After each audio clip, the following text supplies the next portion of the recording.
হঠাৎ চেঁচিয়ে উঠল, বাঘ, বাঘ এসেছে, বাঁচাও! Tiger! Tiger! Help! Help! গ্রামের লোকেরা লাঠি নিয়ে দৌড়ে এলো।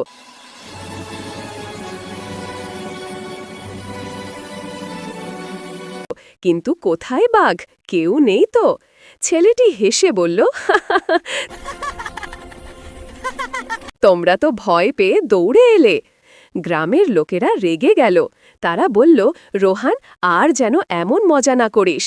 রোহান হাসতে হাসতে বলল, আচ্ছা, আর করব না।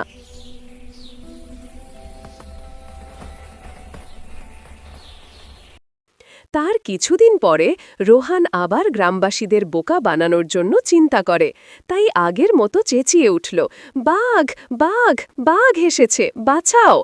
রোহানের চিৎকার শুনে গ্রামের লোকেরা লাঠি নিয়ে দৌড়ে এলো এবং রোহানকে জিজ্ঞেস করল, কোথায় বাঘ? রাখাল ছেলে আবারও হাসতে থাকল এবং বলল, তোমাদের সাথে আমি মজা করেছি। গ্রামের লোকেরা ক্ষিপ্ত হয়ে সেখান থেকে চলে গেল। কয়েকদিন পরের কথা, রোহান আবার গরু চড়াচ্ছিল জঙ্গলে। হঠাৎ শুনল, ঘর রর করে কি যেন আওয়াজ করতেছে। সে তাকিয়ে দেখে একটা আসল বাঘ। বাঘের চোখ লাল, দাঁত ধারালো। রোহান ভয়ে কেঁপে উঠল আর চেঁচিয়ে বলল, বাঁচাও, বাঘ এসেছে, বাঁচাও! Tiger! Tiger!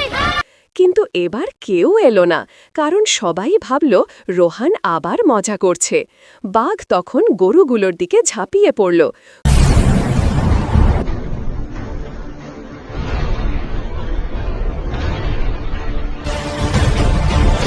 গরুগুলো বাঁচতে এদিক ওদিক ছোটাছুটি করতে লাগল। রোহান চিৎকার করতে লাগল, কাঁদতে লাগল, কিন্তু কিছুই করার ছিল না।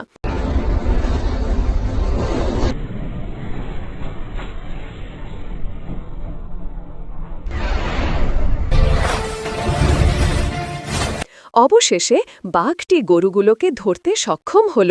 বাঘটা গরুগুলোকে